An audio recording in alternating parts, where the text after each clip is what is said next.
மேம்படுத்தப்பட்ட சமூக பொருளாதார வளர்ச்சியை அடைய மக்களுக்கு வழிகாட்டுவதே மக்கள் நீதி மையத்தின் முதன்மை பணி.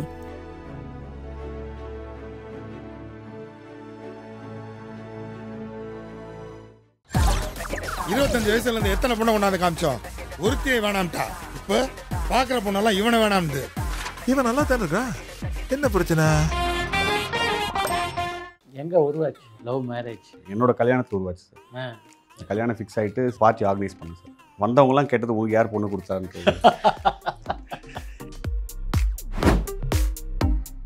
நான் விக்ரம் பிரபு சார் வந்து கதை சொல்ல போகிறோன்னு எங்கள் அம்மா ரொம்ப ஹாப்பி ஆகிட்டாங்க சார். எங்கள் அப்பா வந்து எம்ஜிஆர் ஃபேன் சார், எங்கள் அம்மா வந்து சிவாஜி ஃபேன் சார். எங்கே போய் கதை சொல்லுவேன் தெரியலம்மா, அவர் ஆஃபீஸ் தான் போகணும்னு நினைக்கிறேன். அப்படியா? Love marriage for or against என்ன சொல்ல போகுது இந்த படம்? கொஞ்சம் சொந்தக்காரங்களை பற்றி பேசியிருக்கோம் சார். சில விஷயங்கள் மட்டும் சொந்தக்காரங்களை நம்பி போயிடுறோம். நம்ம போகலனா கூட அவங்க பெனிட்ரேட் ஆகிடுறாங்க. இப்போ நான் பொண்ணு கேட்க போகும்போது சார்,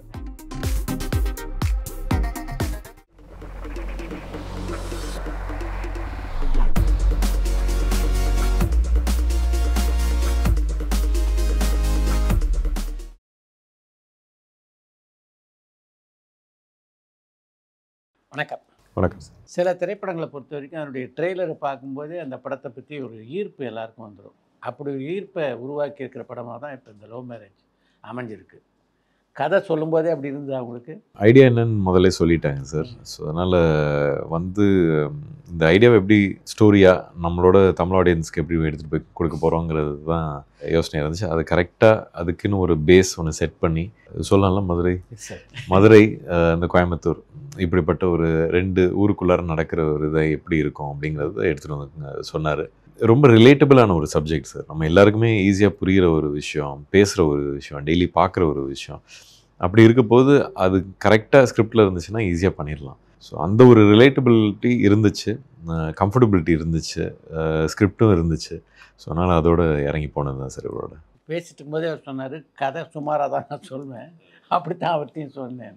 அப்படி இருந்த இந்த படம் உங்களுக்கு ரொம்ப பிடிச்சதுன்னா அதுக்கு முக்கியமான காரணம் என்ன? இவரோட ஆசான் ஆனந்த் சங்கர், அவரோட நான் அரிமா நம்பி பண்ணியிருக்கேன். அவரும் அதே தான் சொன்னார். அவர் பண்ணது ஆக்ஷன் படம், இவர் பண்ணது லவ் மேரேஜ், இதுதான். பட் எனக்கு என்றைக்குமே வந்து ஒரு அசிஸ்டன்ட் டைரக்டர் கதை சொல்ல வரும்போது ரொம்ப பயப்படுவாங்க வந்து சொல்கிறதுக்கு. அவங்க இனிஷியல் இதே வந்து ஒரு கம்ஃபர்டபுளாக ஆக்கணும். அந்த இதில் வந்து நான் எந்த அளவுக்கு இப்போது புரிஞ்சுக்கணுன்னு பார்ப்பேன். ஸோ எப்போவுமே ஒரு ஸ்கிரிப்ட் இருந்துச்சுன்னா அதை அடிச்சிக்க முடியாது. ஸ்கிரிப்ட் புக் கேட்டேன், அதெல்லாம் தெளிவாக ரெடி பண்ணி வச்சுருந்தாரு. ஸோ அதை பார்த்து தான் அடுத்த ஸ்டெப் போனோம் சார். சாதாரணமாக கதை கேட்குறதுக்கு எத்தனை நாள் ஒதுக்குவீங்க? டைமுக்கு எப்போது நம்ம சிட்டியில் இருக்கமோ, எல்லாருக்கும் கம்ஃபர்டபுளாக இருக்கிற டைமில் டக்குன்னு லாஸ்ட் மினிட்லாம் கூப்பிட்ருக்கேன். அவங்களால வர முடியாமல் இருக்கும், இல்லை என்னாலையும் திருப்பி, ஏன்னா அதை விட்டேன்னா திருப்பி 1 வாரம் 10 நாளில் ஷூட்டிங் போயிடுவோம். ஸோ அதனால் அதுக்குன்னு ஒதுக்க மாட்டேன். எப்போ இருக்கணும், ஒரு 5-10 நாள் ஊரில் இருக்கேன்னா அவங்கள முன்னாடியே சொல்லி ஒரு நாளானைக்கோ ஒரு 3 நாளில் மீட் பண்ணலாம் அப்படின்னு சொல்லி ஒதுக்கி வைக்கிறது தான். அண்டு பெரும்பாலும் கேட்குறது ஸ்கிரிப்ட் புக் இருந்துச்சுன்னா நல்லாயிருக்கும். அதில் சொன்னது தான், ஒரு டைரக்டர் வந்து ஒரு ஸ்கிரிப்ட்லேயே கொஞ்ச நாள் ஊர்னா தான் அவங்களும் நம்ம கேட்குற கேள்விகள்லாம் பதில் சொல்ல முடியும். பிடிச்சிருந்துச்சுன்னா அடுத்தது ஸ்கிரிப்ட் புக் கேட்பேன் சார். ஸ்கிரிப்ட் புக் கேட்டு அது எனக்கு பிடிச்சிருச்சுன்னா அடுத்த ஸ்டெப் போவோம். என்னோட வெல்விஷர்ஸ்ன்னு சில பேர் இருக்காங்க, ப்ரொடக்ஷன் சைட்லேயோ டைரக்ஷன் சைட்லேயோ இருக்காங்க. அண்டு நான் இந்த மாதிரி ஸ்டைல் படங்கள் பண்ணால் நல்லாயிருக்கும்னு நிறைய பேர் கேட்பாங்க. அது எனக்கு அந்த செட்டே ஆகாது. அது அவங்க வந்து நம்மளை வேறு ஒரு விதத்தில் பார்க்குறாங்க. பட் நம்மளே ஒரு விதத்தில் இருக்கக்கூடாதுன்னு சொல்லி மாற்றி போயிட்டுருக்க போது ஒரு ஸ்டைல் ஆஃப் மூவிஸ் வரப்போது ஏதாவது எனக்கு ஏதாவது டவுட் இருந்துச்சுன்னா நான் நிச்சயம் கேட்பேன் சார். எங்கே உருவாச்சு லவ் மேரேஜ்? சார் ஃப்ரெண்ட்ஸ் கிட்டேருந்து உருவான ஒரு ஐடியா தான் சார். இதை பற்றி படம் பண்ணணுன்ற ஒரு ஐடியா வந்து ஃப்ரெண்ட்ஸ் கிட்டேருந்து உருவாச்சு சார். என்னோட கல்யாணத்துக்கு உருவாச்சு சார். நான் கல்யாணம் ஃபிக்ஸ் ஆகிட்டு, இந்த லவ் மேரேஜ் சார். கல்யாணம் ஃபிக்ஸ் ஆகிட்டு சரி ஃப்ரெண்ட்ஸுக்கெலாம் பார்ட்டி த்ரோ பண்ணலான்னு சொல்லிட்டு ஒரு பார்ட்டி ஆர்கனைஸ் பண்ணேன் சார். வந்தவங்கலாம் கேட்டது உங்களுக்கு யார் பொண்ணு கொடுத்தாருன்றது. உங்களுக்கு எப்படி பொண்ணு கொடுத்தாங்க, அது ஒரே கேள்வி வந்து பல விதத்தில் கேட்டாங்க சார். அதில் ஃபன்னாக தான் கேட்டாங்க, அது வன்மமும் இருந்துச்சு. அதில் ஃப்ரெண்ட்ஸ் தானே சார், ஓப்பனாக வன்மத்தை காட்டிக்கக்கூடிய ஃப்ரெண்ட்ஸ் எல்லாரும். ஸோ வந்து உனக்கெல்லாம் பொண்ணு கொடுத்தாங்கன்னா எனக்கு கண்டிப்பாக கல்யாணம் நடத்துகிற கான்ஃபிடன்ஸ் என் ஃப்ரெண்ட்ஸுக்கே இருந்துச்சு சார். ஏன்னா நம்ம சினிமாவில் இருக்கோம், படம் பண்ணல, அசிஸ்டன்ட் டைரக்டராக இருக்கும், அதில் எவ்வளோ சம்பாதி வரும்னு நமக்கே தெரியும். இந்த ப்ராசஸில் இருக்கும்போது எப்படி நீ வந்து கல்யாணம் பண்ண, அதுவும் வந்து ஒய்ஃப் டாக்டர் சார், எப்படி கொடுத்தாங்கன்ற ஒரு ஜோனில் இருக்கும்போது அவங்க உனக்கு என்ன பிரச்சனை, எனக்கு பொண்ணு கொடுத்ததும் எனக்கு கல்யாணம் நடக்கலன்ற ஒரு எமோஷன் நிறைய பேர் சொன்னாங்க சார். அந்த ப்ராசஸ் ரொம்ப டஃப்ன்றது எனக்கு அப்போ தான் தெரிஞ்சிச்சு. எனக்கு ஈஸியாக நடந்துருச்சோ, இப்போ லவ் பண்ணாதவங்களுக்கு, அரேஞ்ச் மேரேஜ் நோக்கி போகிறவங்களுக்கு அவங்களுக்கு அந்த ப்ராசஸ் ரொம்ப டஃப்பாக இருக்குது சார். அந்த ப்ராசஸ் வந்து சார் ஒரு பெரிய பிஸ்னஸாக மாறி இன்றைக்கி ஒரு பெரிய ஒரு இண்டஸ்ட்ரியாகவே இருக்குது சார் மேட்ரிமோனின்றது. கரெக்ட். அது மந்த்லி பட்ஜெட்டில் ஒரு பையன் ஒரு ஃபேமிலி செலவு பண்ணுற, ஒரு பொண்ணோட ஃபேமிலியோ பையன் ஃபேமிலி சுயமாக இருக்க பையன் செலவு பண்ணுற பணமாக அது இருக்குது சார். பெரிய பட்ஜெட்டாக இருக்குது சார். ஸோ இதை பற்றி நம்ம பண்ணலாமே அப்படின்னு யோசிக்கும் போது அது ரொம்ப சீரியஸான எமோஷ்னலான விஷயம் தான் சார். பட் ஆனால் அது வெளிலேருந்து கேட்கும் போது காமெடியாக இருந்துச்சு சார். அதை பற்றி பேசினாவே சீரியஸாக தான் பேசுவாங்க, நமக்கு சிரிப்பு வந்துக்கிட்டே இருந்துச்சு. ஸோ ஐடியா செம்மையாக இருக்கே, இதை பற்றி படம் பண்ணலான்னு பண்ணது தான் சார். உங்கள் லவ் எங்கே ஸ்டார்ட் ஆச்சு? என் காலேஜில் சார். என் காலேஜ் ஜூனியர் சார் என் ஒய்ஃப். இவரும் டாக்டர் தான். ஆமாம். ஸோ தற்செயலாக மீட் பண்ணோம். அவங்க நல்லா செம்மையாக படிக்கிற பொண்ணு, பேட்ச்சில் ஒரு நல்ல பொசிஷனில் இருந்தாங்க, நல்லா படிக்கிறதுல. நான் அப்படியே ஆப்போசிட் சார். எப்படியாவது பாஸ் ஆகிடும் தத்தளிச்சுக்கிட்டு இருப்பேன் சார். ஸோ நான் இந்த கல்ச்சுரல்ஸ் ஷார்ட் ஃபிலிம் எடுக்க அதில் தான் இருக்கும்போது பழக்கமானாங்க. ஸோ லவ் பண்ணோம் சார். மருத்துவ படிப்பு அப்படின்றது ஒரு மிகப்பெரிய படிப்பு. அதை மீறி சினிமாவில் வரணுன்ற ஆர்வம் எங்கே இருந்தது? இல்லை, சினிமாவில் வரணும் அப்படின்னு சொன்னதுனால தான் சார் அப்பா வந்து கொஞ்சம் ப்ரெஷர் பண்ணி அதை இந்த டிகிரியை பண்ணுன்னு சொன்னார் சார். ஸோ ஒரு கட்டத்தில் அவங்க எது கேட்டாலும் ஓகேன்ற ஒரு ஃபேமிலி சார். எதுவுமே ரெஸ்ட்ரிக்ஷன்ஸே கிடையாது. என்கிட்ட அவங்க எதுவும் கேட்டதும் கிடையாது. ஃபஸ்ட் டைம் ஒரு விஷயம் கேட்குறாங்க, அதில் ஏதாவது ஒரு உள்நோக்கம் இருக்கும், ஏதாவது ஒரு காரணம் இருக்குன்றதுக்காக நான் அதை படித்தேன் சார். ஸோ படிக்கும் போதே நான் ஒரு கேரண்டி கேட்டேன் சார். எனக்கு வந்து நீங்கள் சொல்கிறீங்கன்னு படிக்கிறேன், அதுக்கப்புறம் என்னை வந்து நீங்கள் மைண்டு மாற்றக்கூடாது அப்படின்னா. அதுக்கு படித்து முடிச்சதுக்கப்புறம் அவங்க டிகிரியை பற்றியும் பேசல, என் வேலையை பற்றியும் பேசல சார். இண்டஸ்ட்ரியில் எப்படி போக போகிறேன், அசிஸ்டன்ட் டைரக்டர் என்ன படம் ஒர்க் பண்ணுறேன், எப்போ படம் பண்ண போகிறோம், இதை பற்றி மட்டும் தான் டிஸ்கஸ் பண்ணுவோம் சார். அதை பற்றி நான் பேசுனதே கிடையாது சார் ஃபேமிலியில். யார் இடத்துலாம் ஒர்க் பண்ணிக்கிறீங்க சார்? நான் ஃபஸ்ட்டு ரமேஷ் பாரதின்னு ஒரு டைரக்டர், அவர்கிட்ட ஒர்க் பண்ணேன் சார். பிஸ்தான் ஒரு படம் ஒர்க் பண்ணேன் சார். அப்புறம் ஆனந்த் சங்கர் சார்ட்ட வந்து நோட்டா எனிமி ஒர்க் பண்ணேன் சார். அப்புறம் ரா கார்த்திக் சார் கூட நித்தம் ஒருவானம் ஒர்க் பண்ணேன் சார். இந்த அனுபவம் உங்களுக்கு பெற்று தந்தது எது? இந்த படம் தான் சார். கரெக்டாக எனக்கு அமைஞ்சது சார். இப்போ நம்ம ஒர்க் பண்ணிட்டே இருக்கோம். நான் அசிஸ்டன்ட் டைரக்டராக ஒர்க் பண்ணும்போது சார் எனக்கு நம்ம படம் பண்ணுறதுக்காக தான் இப்போ அசிஸ்டண்டாக சேர்ந்துருக்கோன்றதே எனக்கு தோணாது சார். அதை நான் எப்போ ரியலைஸ் பண்ணேன்னா, எனக்கு ஆனந்த் சங்கர் சார் வந்து ஒரு நாள் வந்து சிங்கம் படத்தில் வர மாதிரி நீங்கள் தான் டெபுட்டி கமிஷனர்னு சொல்லுவாங்க சார். அந்த மாதிரி எனிமியில் வந்து நான் நோட்டால் அசிஸ்டன்ட் டைரக்டர் சார். எனிமியில் வந்து என்னோட கோ டைரக்டர் வேறு ஒரு ப்ராசஸ் படம் பண்ண போயிட்டார் சார். திடீர்னு கூப்பிட்டு என் எங்கள் நீங்கள் தான் கோ டைரக்டர்னு சொல்லிட்டு போயிட்டாங்க சார். எனக்கு அந்த ஜாபே பற்றி ரொம்ப டஃப்பான ஜாப் வந்து நான் அதில் எனக்கு பழக்கம் இல்லை சார். எனிமி ரொம்ப பெரிய பட்ஜெட் படம், ரொம்ப பெரிய ஸ்கேல் படம் சார். இந்த பக்கம் விஷால் சார், இந்த பக்கம் ஆர்யா சார். ஸ்கேலாக ரொம்ப பெரிய படம். மலேசியாவில், சிங்கப்பூரில், துபாயில் ஷூட்டிங், ராமோஜியில் ஷூட்டிங் ரொம்ப பெருசு சார். இதில் நம்ம கோ டைரக்டராக ஃபஸ்ட் ஏடின்ற ஒரு பொசிஷனில் நம்ம கொடுக்கும்போது பெரிய experience sir. Anand Shankar sir வந்து சொல்லித்தர மாட்டார் சார், கற்றுக்க வச்சிருவார். அது லேர்னிங்கிறது நம்மளா ஸ்கூல் கிடையாதுல, இது நீ தான் கற்றுக்கணுன்றது ஒரு இன்னொரு கான்ஃபிடண்ட்டாக நம்மகிட்ட கொடுத்துருவார் சார். அந்த கான்ஃபிடன்ஸ் கெயின் பண்ணி ஓகே நம்மளால் அந்த படம் பண்ணிகிட்டு இருக்கும்போது கூட நம்ம படம் பண்ணுறதுக்காக தான் நம்ம வந்து இங்கே வந்திருக்கோம் ஞாபகமே வராது சார். நம்ம அசிஸ்டன்ட் டைரக்டராக ஒர்க் பண்ணுறோம், அந்த படத்துக்கு ஒர்க் பண்ணுற போது நித்தம் ஒருவானம் வந்து ரா கார்த்திக் சார் கூட ஒர்க் பண்ணும்போது தான் எனக்கு படம் பண்ணுன்ற ஒரு எண்ணத்தை எனக்குள்ளே அவர் கொடுத்தாரு. திடீர்னு ஒரு ஷார்ட் போயிட்டுருக்கோம். ஷார்ட் முடிச்சுட்டு பிரேக்கில் போயிட்டு அடுத்த சீனை பற்றி பேசுவேன். எங்கே சீக்கிரம் படம் பண்ணுங்க அப்படின்வார். எனக்கு இந்த சீன் பண்ணுறதே பயமாக இருக்கே சார், எப்படி படம் பண்ணணும்னு யோசிப்பேன். பட் அவர் அது கான்ஃபிடன்ஸ் கொடுத்தாரு. அந்த ப்ராசஸ் வந்து இப்போ இன்றைக்கி லவ் மேரேஜை வந்து கான்ஃபிடென்ட்டாக நம்ம சொல்கிற டேட்டுக்குள்ளே, சொன்ன பட்ஜெட்டுக்குள்ளே ப்ரொடியூசருக்கு செய்வாங்க, சொன்னதை செய்யறதுக்கு ரொம்ப ஹெல்ப்ஃபுல்லாக இருந்த ப்ராசஸ் இந்த அசிஸ்டன்ட் டைரக்டர் ப்ராசஸ். நான் ரொம்ப நம்புவேன் சார். இந்த கதைக்குள்ளே விக்ரம் பிரபு எப்படி வந்தார் சார்? எழுதி முடித்த உடனே டீம் எல்லாம் டிஸ்கஸ் பண்ணுவோம் சார். இந்த கதையை எடுத்து ஒர்க் பண்ணிட்டுருக்கும் போது இதுக்கு வந்து யார் கரெக்டாக இருப்பான்னு பேசும்போது ஃபஸ்ட் ஆப்ஷனாகவே விக்ரம் பிரபு சார் தான் வந்தார் சார். அவர் என்னென்னா எங்களுக்கு ஸ்ட்ராங்கான ஒரு ஆர்டிஸ்ட் வேணும், நிறைய ஆக்ஷன் பண்ணி ஒரு ஹீரோ மெட்டீரியல் வந்து இந்த கதைக்குள்ளே பொருந்தினார்னா ரொம்ப ரொம்ப மாதிரி வேர்ஸ்டைலாக இருக்கும், செம்மையாக ஒர்க் ஆகும்னு ஒரு ட்ரஸ்ட்டு தான் சார் வந்துச்சு எங்களுக்கு. பட் அந்த மாதிரி ஒரு ஆர்டிஸ்ட் கிடைக்க மாட்டாங்க இந்த படத்துக்குன்னு ஒரு எங்களுக்குள்ளே ஒரு இது இருந்துச்சு சார். எப்படி அக்செப்ட் பண்ண போய் எப்படி சொல்லுவீங்க இதை? ஒரு ஆக்ஷன் இல்லாத ஒரு படம், ஹீரோசம் இல்லாத ஒரு படம், எப்படி நீங்கள் போய் ஒரு ஆக்ஷன் ஹீரோட சொல்ல முடியுன்ற பயம். அந்த பயத்தோடையே சரி கதை இன்னும் டெவலப் பண்ணுவோம், அவருக்கு ஏதாவது விஷயங்கள் ஆட் பண்ணலாமா, ஒரு 3 ஃபைட் ஆட் பண்ணலாமான்னு டிஸ்கஷனில் போயிட்டு இருக்கும் போது இருக்கப்பட்டு வந்துச்சு சார். அப்போ தான் எங்களுக்கு ரிமைண்ட் பண்ணுச்சு. அவர் வந்து 2-3 படத்துக்கு ஒரு தடவை வேரிடாக பண்ணிக்கிட்டே இருக்காரு சார். எல்லா படம் லிஸ்ட் 3வது படம் நம்ம படம் கிடச்சிடும். டானாக்காரன் சார், நான் சார்கிட்ட போன நினைக்கும் போது டானாக்காரன் முடிச்சிருக்கு சார். அதில் போட்டு ஒரு போலீஸாக பரேட் பண்ணி இன்னமும் பண்ணியிருப்பார் சார். இங்கே வந்து நம்ம சொல்கிற கேரக்டர் வந்து சார் எப்படி போய் சொல்கிறதுன்னு பயந்தேன் சார். ஒரு யங்கான ஒரு விஷயம் அது. ஸோ அப்போ வந்து இருக்கப்பட்டு பார்க்கும்போது இருக்கப்பட்டு ரொம்ப டிஃப்ரெண்ட் சார். நம்ம படத்துக்கு ஒதுக்கும்போது ஒரு எக்ஸ்ட்ரீம் ஒரு ஹீரோவால் அதுக்குள்ளே வரத்துக்கு யோசிக்கிற ஒரு ஹீரோஸ் தான் நம்ம நினைப்போம். அதுவே பண்ணிட்டாரு, இது நம்ம ஜாலியாக போய் சொல்லலாமே, ஒருவேளை நம்ம டக்குன்னு நம்ம மூஞ்சை பார்த்து ஒத்துக்கிட்டாருன்னா அப்படின்னு சொல்லிட்டு போனது தான் சார். ஒரு வெல்கமிங்காக இருந்துச்சு சார். போன உடனே ரொம்ப ட்ரஸ்ட் பண்ணார். அது ஆனந்த் சங்கர் சார்னால கூட இருக்கலாம். அடுத்து ஐடியாவாக சொல்லும் போது இன்ட்ரெஸ்டிங்காக இருக்குது, பவுண்டு கொடுங்க படிக்கலான்னாரு. ஸோ சார் அதுக்கப்புறம் பவுண்டு படித்ததுலேருந்து ஆன் போர்டு வந்ததுலேருந்து எக்ஸ்ட்ரீம் சப்போர்ட் தான் சார். எப்படி இருந்தது அவரோட பணியாற்றி? எனக்கு ஃபஸ்ட்டு கொஞ்சம் பயமாக இருந்துச்சு சார். ஏன்னா நான் விக்ரம் பிரபு சார் வந்து கதை சொல்ல போகிறேன்னு எங்கள் அம்மா ரொம்ப ஹாப்பி ஆகிட்டாங்க சார். எங்கள் அப்பா வந்து எம்ஜிஆர் ஃபேன் சார், எங்கள் அம்மா வந்து சிவாஜி ஃபேன் சார். எங்கள் அம்மாவுக்கு ஒரே பூரிப்பு பெருமை சார். நான் ஸ்கூலில் படிக்கும்போது சின்ன வயசில் ராஜ் வீடியோ வச்சுலேருந்து குலே பகவாலி வாங்கி எங்கள் அப்பா போட்டு காமிப்பார் சார். எங்கள் அம்மா கிராஸ் பண்ணும்போது கட்டபொம்மன்லாம் நீ பார்த்ததுலேருந்து கிராஸ் பண்ணி போயிடுவாங்க. அந்த மாதிரி ஒரு எமோஷனில் ட்ராவல் ஆகிட்டு இருப்போம். ஸோ அப்பாவுக்கு நான் சொல்ல அம்மாவுக்கு தான் சொன்னேன். ரொம்ப ஹாப்பி. எங்கே போய் கதை சொல்லுவேன், அவங்களுக்கு அந்த வீட்டுக்குள்ளே நான் போகிறேனான்றதை தெரிஞ்சுக்கணும். ஸோ தெரிலமா அவர் ஆஃபீஸ் தான் போகணும்னு நினைக்கிறேன். அப்படியா, முடிஞ்ச வீட்டுக்கு கேட்டுப்பாரு அப்படின்னா எனக்கு கதை சொல்ல வாய்ப்பு கிடச்சிருக்கு. நான் உங்கள் வீட்டுக்கு தான் சொல்லுவேன்னு சொல்ல முடியுமா சார்? அப்படி தான் இருக்கும்போது ஸோ அது எக்ஸ்பீரியன்ஸாக சார்கிட்ட போனதுக்கப்புறம் ரொம்ப பெரிய இமேஜ் இல்லை சார். இமேஜாக எனக்கு பயம் இருந்துச்சு.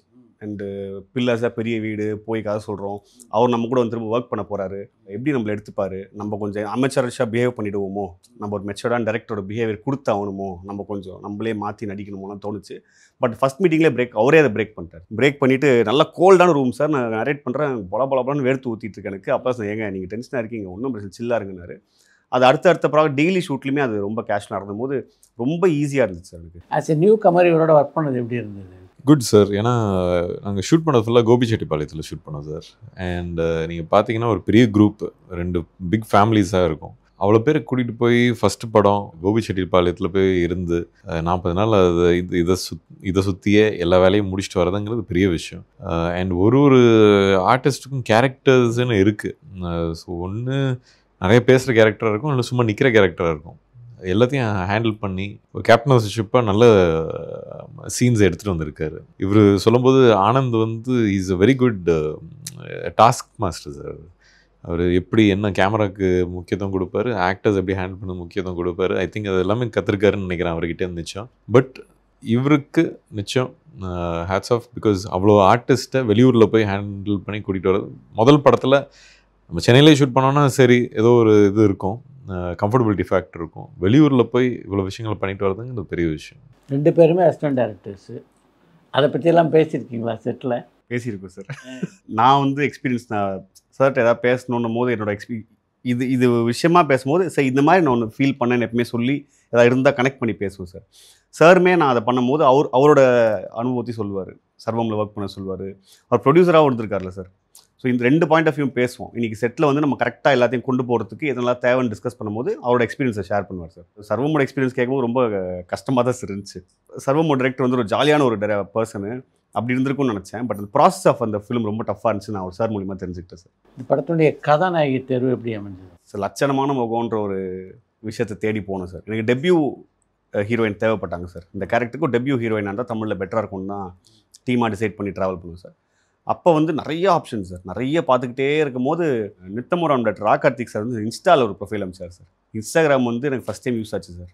இன்ஸ்டாகிராமில் எங்கள் ஹீரோயின் வந்து ஒரு பெரிய நல்ல ப்ரொஃபைல் வச்சுருக்கோங்க, அதுலேருந்து சூஸ் பண்ணுவோம். கன்னட ஹீரோயின் சார் அவங்க. அப்புறம் பார்த்தா நல்லா தமிழ் ஃபோனில் பேசும்போது தமிழில் சூப்பராக பேசினாங்க. இன்ஸ்டாகிராம்லேருந்து பிக் பண்ணவங்க தான் அவங்க சார். லவ் மேரேஜை பற்றி உங்களுடைய கணிப்பு என்ன? மேரேஜுங்கிறது லவ் தேவை. இன்னைக்கு காலம் ரொம்ப மாறிடுச்சு. உங்களை பொறுத்த வரைக்கும் திருமணத்துக்கு பின்னாடி தானே காதல், முன்னாடி இருந்ததா? இல்லை சார், தெரிஞ்ச பொண்ணு சார், அதனால ஈஸியாகிடுச்சு. இப்போல்லாம் யோசிச்சு பார்த்தா பயமாக இருக்குது சார்.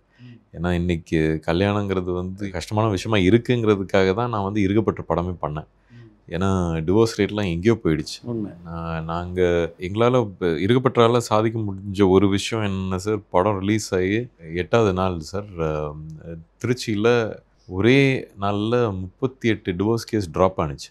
அந்த படம் ரிலீஸ் ஆகி, ஆமாம் படத்தோட எஃபெக்ட்ஸ் அது. ஏன்னா படம் ரிலீஸ் ஆகி சில மக்கள் போய் பார்த்து மித்தவங்களுக்கு சொல்லி அது இதாச்சு. ஸோ அது எக்ஸ்ட்ரீம் டிவோர்ஸ். ஸோ அப்போ லவ் மேரேஜுங்கிறது எவ்வளோ முக்கியங்கிறது ஒன்று இருக்குல்ல sir. Arrange marriage is fine sir, but மேரேஜே ஒரு சாய்ஸ் ஆகிடுச்சு இன்றைக்கி. அது என்ன ரொம்ப வேலையாக இருக்கிற மாதிரியே இருக்கே, அதுவும் ஒரு வேலையாட்டம் ஆகிடுச்சு. ஸோ அதனால் வந்து லவ் இருந்தால் தான் சார் நம்ம எதுவுமே செய்ய முடியும். இப்போ எனக்கு லவ் இருக்கிறதால தான் சார் எனக்கு இண்டஸ்ட்ரி உள்ளே வரணும்னு ஆசை இருந்துச்சு. அதனால் அதுக்காக நான் என்ன வேணாலும் பண்ண ரெடியாக இருக்கேன். அந்த மாதிரி தான் இப்போ மேரேஜும். இந்த மேரேஜில் 2 பேருக்கு லவ் இருந்துச்சுன்னா தான் அவங்க அதுக்காக பாடுபடுவாங்கன்னு நான் நம்புகிறேன். ஸோ அதனால் இன்றைக்கி காலம் மாறினதால் லவ் மேரேஜ் இன்க்ளைண்டாக இருக்காங்க. பட் அதுக்குன்னு சில விஷயங்கள் இருக்குது. என்ன எப்படி வாழ போகிறோம், நிறைய விஷயங்கள் வந்து உட்காந்து பேசி முடிவு பண்ண விஷயங்கள் நிறைய இருக்குது. ஸோ அதுக்கு மெச்சூரிட்டி இருக்கணும். மெச்சூரிட்டி இருந்தால் தான் மேரேஜ் உள்ள போக முடியும். மெச்சூரிட்டி வந்து 2 பேரும் சேர்ந்து அந்த லவ்வில் இருக்க போது பேச ஓகேயா இருந்தாங்கன்னா then they can go for marriage. This is what I feel about love and marriage. பொதுவாக காதலை பற்றி விக்ரம் பிரபுனுடைய கருத்து என்ன? ரொம்ப நல்ல ஒரு விஷயம் சார். அது காதல்ங்கிறது நல்ல விஷயம். அது ஒவ்வொருத்தருக்கு டிஃப்ரெண்ட்டான அனுபவமாக இருக்கும். ஐ திங்க் வந்து கம்ப்ளீட்டாக ஓப்பன் ஆனீங்கன்னா மட்டும்தான், ஒருத்தருக்கு ஒருத்தர் கம்ப்ளீட்டாக ஓப்பன் ஆனீங்கன்னா மட்டும்தான் அது உண்மையான காதல் நான் நம்புகிறேன். It takes time. ஆமாம், it doesn't happen overnight. It takes time. உங்களை பொறுத்த வரைக்கும் நிச்சயமாக காதலை பற்றி நிறைய விஷயம் இருக்கும் சொல்கிறதுக்கு. காதலை பற்றின்னு சொன்னால் பெரிய டிரைவிங் ஃபேக்டர் சார். நமக்கு வந்து அடுத்தடுத்து என்ன பண்ணணும்னு சொல்லிட்டு நம்மளை தள்ளிட்டு போகிறதே அது லவ்வாக நான் பார்க்குறேன் சார். எனக்கு அப்படி இருந்திருக்கு பர்சனலாக. எல்லாமே பர்சனல் ஒப்பீனியன் சொல்கிறேன் சார். ஸோ அது பெரிய சப்போர்ட் தான் சார். அது ஒரு பொறுப்பு கொடுக்குது. மேரேஜ்னு பார்த்தீங்கன்னா சார், லவ் மேரேஜ் தான் என்னோட சாய்ஸாக இருக்கும் சார். ஏன்னா எல்லாமே நம்ம தலையில் இருக்கிறது பெட்டர்னு ஃபீல் பண்ணுறேன் சார். நம்ம ஃபேமிலி மேலே வந்து பழி சொல்கிறதுக்கோ ப்ளேம் பண்ணுறதுக்கோ எதுவும் இல்லாமல் இருக்கிறது பெட்டர் சார். நான் அரேஞ்ச் மேரேஜும், பட் அரேஞ்ச் மேரேஜ்லையும் டிவோர்ஸஸ் இன்றைக்கி நம்ம பார்க்குறோம், லவ் மேரேஜ்லையும் டிவோர்ஸஸ்லாம் பார்க்குறோம் சார். பட் லவ் மேரேஜில் ஆகும்போது நீங்கள் யாரையும் ப்ளேம் பண்ண மாட்டீங்க சார். உங்கள் சாய்ஸ், அந்த பொண்ணோட சாய்ஸு உங்களோட சாய்ஸ்ன்னு இருக்கும்போது அது வந்து இட்ஸ் செல்ஃப் நல்லா இருக்குது சார். குடும்பங்கள் இன்வால்வ் ஆகும்போது அந்த ரிலேஷன்ஷிப்பும் கெட்டு போய் குடும்பத்தோடு நமக்கு இருக்கிற ரிலேஷன்ஷிப்பும் கெட்டு போகிற மாதிரி சிச்சுவேஷன்ஸ் நம்ம சிலது பார்த்துருக்கேன் சார். ஸோ லவ் மேரேஜ் ஒரு ஆல்வேஸ் அ பெட்டர் சாய்ஸ்னு எனக்கு ஃபீல் ஆகுது. இப்போ லவ் மேரேஜ் திரைப்படம் காதலை பற்றி என்னென்ன விஷயங்கள் எல்லாம் சொல்ல போகுது சார்? காதலை பற்றியும் நிறைய விஷயங்கள் சொல்ல போகுது சார். எவ்வளோ சாய்ஸ் சார். நம்மளோட உரிமைகளை பற்றி பேசுவோம் சார். காதலில் இருக்க உரிமைகள், கல்யாணத்தில் இருக்க உரிமைகளை பற்றி பேசுவோம் சார். அதை நம்ம ரொம்ப சீரியஸாக பேச வேணான்னு முடிவு பண்ணுறதுனால அது ஜாலியாக நம்ம பண்ணியிருக்கோம் சார். காதலோட லைட்னஸையும் காதலோட சீரியஸ்னஸ் ரெண்டுத்தையுமே பேசுகிற ஒரு படமாக இருக்கும் sir. Love marriage for or against என்ன சொல்ல போகுது இந்த படம்? கொஞ்சம் சொந்தக்காரங்களை பற்றி பேசியிருக்கோம் சார், குடும்பத்தை பற்றி பேசியிருக்கோம் சார். எல்லாத்துலேயுமே குட் அண்ட் பேட் இருக்க மாதிரி தானே சார். சொந்தத்துலேயுமே குட் அண்ட் பேட் எப்பவுமே இருக்கும். ஸோ நம்ம எது இன்ட்ரெஸ்டிங்காக இருக்குன்னு சூஸ் பண்ணும்போது சார், குட்டோட பேடு கொஞ்சம் இன்ட்ரெஸ்டிங்காக இருந்துச்சு சார். அதுதான் சிரிக்க வச்சுச்சு சார். ஒரு சொந்தக்காரரோட கோபம் வந்து எந்த எக்ஸ்ட்ரீமுக்கு போகும், அவங்களுடைய கோபம் நம்மளோட இதுக்குள்ளே எவ்வளோ இன்வால்வ் ஆகுது, அவங்களோட இன்ஃப்ளூயன்ஸ் நமக்குள்ளே எவ்வளோ இருக்குது, நம்ம ஏன் வந்து நம்ம லைஃப்பை வந்து நமக்கு என்ன பிடிச்சதோ சாப்பிட்றோம், நமக்கு என்ன பிடிச்சதோ ட்ரெஸ் பண்ணுறோன்னும் போது சில விஷயங்கள் மட்டும் சொந்தக்காரங்களை நம்பி போயிடுறோம், அவங்களோட டிசிஷன்ஸ்குள்ளே போகிறோம். நம்ம போகலனா கூட அவங்க பெனிட்ரேட் ஆகிடுறாங்க, ஓன் பண்ண ட்ரை பண்ணுறாங்க. இப்போ என் குடும்பத்தில் அப்படி இல்லை சார். நான் ரொம்ப ஃப்ரீ. இப்போ நான் பொண்ணு கேட்க போகும்போது சார், அவங்க அப்பா எனக்கு பிரச்சனையாகவே இல்லை சார். அவங்களோட ரிலேட்டிவ்ஸோட பேச்சை பற்றி வந்து ரொம்ப பயந்தாங்க. எனக்கு அதுதான் ரொம்ப எனக்கு அது ஃபஸ்ட் எக்ஸ்பீரியன்ஸ். அந்த மாதிரி ஒரு ரிலேட்டிவ்ஸ்க்கு இவ்வளோ இம்பார்ட்டன்ஸ் இருக்கா குடும்பத்தில். பிகாஸ் என்னோட கல்யாணத்தை வந்து நான் ஒரு என் ஃபேமிலி மொத்தத்தையும் டின்னர் கூப்பிட்டு ஒரு 40 பேர் உட்காந்து இந்த மாதிரி என் பையனுக்கு கல்யாணம் ஃபிக்ஸ் ஆகிருக்கு, இவங்க பொண்ணுன்னு எங்கள் அப்பா அம்மா சொன்னாங்க சார். அப்படியே ஆப்போசிட்டில் பார்த்தீங்கன்னா இந்த பையனுக்கு கொடுக்கலாமா வேணாமல் டிஸ்கஷனில் அவங்க இருக்காங்க சார். அதே 40 பேர் ஆகலாம், 20 பேர் ஆகலாம் சார். ஸோ ஒரு குடும்பம் ரிலேட்டிவ்ஸை, சொந்தத்தை எப்படி ஹேண்டில் பண்ணுறதுன்னு நம்ம பார்க்குறோம்ல சார். என் குடும்பம் அதை கரெக்டாக ஹேண்டில் பண்ணிச்சுன்னு நான் நினைக்கிறேன் சார். எங்களுக்குள்ள நான் அப்படி ஹேண்டில் பண்ணிக்கிறோம். அவங்கவுங்க சாய்ஸ், அவங்கவுங்க பையன், உன் பையன் என்ன படிக்கிறான், உன் பையனுக்கு என்ன பிடிக்கும், யார் பொண்ணுன்னு பெட்ரு. பட் நம்மளோட உணர்வோ நம்மளோட சிச்சுவேஷனோ சொந்தங்களுக்கு ரொம்ப தெரிய வாய்ப்பு இல்லை சார். ஏன்னா வீடு நம்ம 4 செவத்துக்குள்ள நம்ம தான் இருக்கும். ஸோ அந்த இன்வால்மெண்ட்டை பற்றி கொஞ்சம் பேசியிருக்கோம் சார். அதே ஜாலியாக பேசியிருக்கோம் சார். அண்டு ஒரு ஆணோ பெண்ணோ நம்ம சூஸ் பண்ணும்போது எவ்வளோ முக்கியம் கொடுத்து சூஸ் பண்ணணும், ஒரு பொண்ணை சூஸ் பண்ணுறது எவ்வளோ இம்பார்ட்டன்ட்டு அப்படின்றத வந்து டிஸ்கஸ் பண்ணியிருக்கோம் சார். பிரபு பண்ண எந்த சீன் உங்களுக்கு ரொம்ப பிடிச்சிருக்கு சார்? எனக்கு ஒரு 2-3 சீன்ஸ் இன்டர்மிஷனில் ஒரு விஷயம் பண்ணியிருப்பார் சார். திடீர்னு இவ்வளோ பேசுறியே கடிச்சு காமி. மிஷ்கினை பாட வைக்கணுன்றது யார் ஐடியா? நான் ஒரு பெரிய ஃபேன் சார். கரெக்டாக இந்த பாட்டு கம்போஸ் பண்ணி முடித்த உடனே எனக்கு ஒரு ஸ்ட்ரைக் ஆனார் சார். படத்துக்குள்ளே சத்யராஜ் எப்படி வந்தார்? இந்த கேரக்டர் சொன்னேன் சார். ஃபஸ்ட்டு 1 டே மாதிரி ரொம்ப சின்னதாக இருக்கே, அதெல்லாம் ரொம்ப சீரியஸாக இருக்குது அப்படின்னாரு. உங்களுடைய நண்பர்கள் பட்டியலில் ஆதிக் ரவிச்சந்திரனும் முக்கியமான இடத்துல இருக்கார். அவருடைய குட் பேட் அக்லி எந்த அளவுக்கு பிடிச்சிருந்தது? எனக்கு ரொம்ப பிடிச்சிருந்தது. ஏன்னா அவர் நிஜமாலுமே அஜித் சார் வெறியன். அவர் எந்த அளவு வெறியன்னு வந்து ஒரு சீனை டிஸ்கிரைப் பண்ண போது தான் தெரிஞ்சிச்சு. மேம்படுத்தப்பட்ட சமூக பொருளாதார வளர்ச்சியை அடைய மக்களுக்கு வழிகாட்டுவதே மக்கள் நீதி மையத்தின் முதன்மை பணி.